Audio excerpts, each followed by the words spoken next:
बार बार ये कहा जा रहा, आज भी ये कह रहे हैं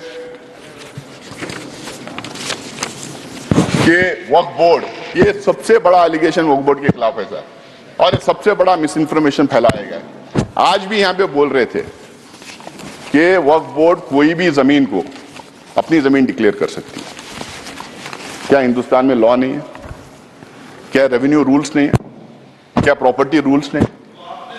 मतलब कहीं पे भी हम टवल डाल दें और हमारी बना लें। हम ट्रेनों में चलते हैं, ट्रेनों में नमाज पढ़ते हैं, फ्लाइट्स में नमाज पढ़ते हैं, तो नमाज पढ़ ले तो क्या ट्रेन हमारी हो गई? क्या फ्लाइट हमारी हो गई? क्या वक्फ में उसको लिखवा दें? वक्फ को जो पावर दिया था, अगर वक्फ बोर्ड के सामने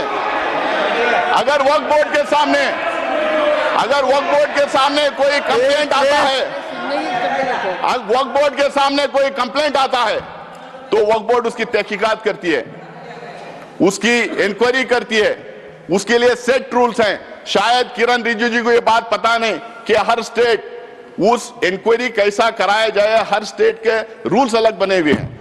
मैं वक्फ बोर्ड का मेंबर पिछले 6 साल से हूं सर, कर्नाटका में 6, अब 7वां साल कंप्लीट कर रहा हूं। तो वहां पे ये पूरा इंक्वायरी, तो बोले प्लीज।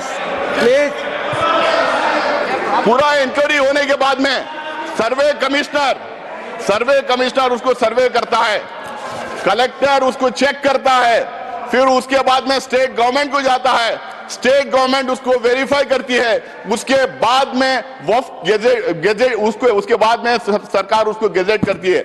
उसके बावजूद भी अगर कोई संतुष्ट नहीं है तो ट्राइब्यूनल में जा सकता है। अगर वहां भी कोई अगर वहां भी उसके खिलाफ अगर डिसीजन जजमेंट आता है, अगर वहां पे वो कन्विंस नहीं है तो वो कोर्ट में जा सकता है। आज ये कह रहे हैं कि कोर्ट में रिव्यू नहीं कर सकते, कोर्ट में बिल्कुल रिव्यू कर सकते हैं। अगर कोर्ट में रिव्यू नहीं कर सकते, तो हाई कोर्ट में और सुप्रीम कोर्ट में वक्फ के इतने केसेस कैसा हो रहे हैं, हाई कोर्ट में और सुप्रीम कोर्ट में।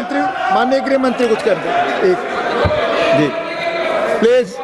मान्यवर, मैं सदस्य को बीच में टोकना नहीं चाहता, शायद वो भोले भाव से गलत इंफॉर्मेशन सदन के सामने रख रहे हैं, तो मैं थोड़ा करेक्ट करना चाहता हूँ। मान्यवर Jairam ji please, chair has given time. क्या कह रहे हैं आप रमेश जी? क्या कह रहे हैं? मैं मान्यवर प्लीज मान्यवर बोलो।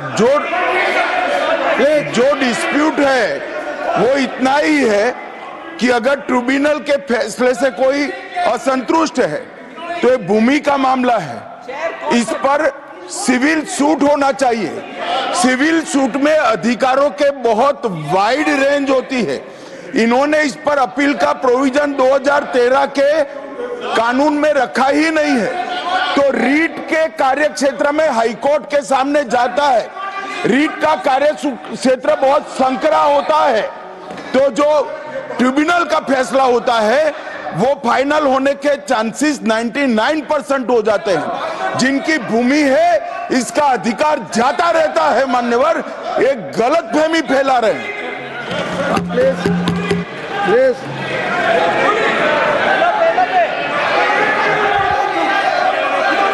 ये आप ही को दे रहे हैं, आप सुनते नहीं सर, आप ही को कह रहा हूं मैं। सॉरी, अब शुरू की।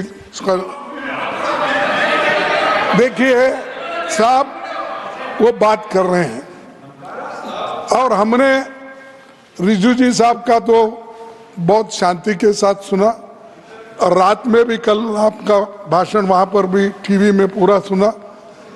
कम से कम वो जो उन्होंने तैयारी करके लाए हैं, उन्होंने भी पढ़ के आए, वो तो कोई ऐसे वैसे बात नहीं कर रहे हैं। इसके ऊपर गंभीरता से अध्ययन करके वो आए हैं, उनका फ्लो बीच में चले जाता, विचार चले जाता। तो इसलिए मैं आपसे कृपा करके विनती करता हूं, उधर के लोगों को टोकना बंद करने के लिए कहो। जो कुछ कहना है वो अपनी बात उत्तर में कहे, मैं यही चाहता हूं। अब उनको कंट्रोल करिए। Doctor Syed Naseer Hussain. Please please. Sir tribunal के बारे में इन्होंने कहा, रिजू जी ने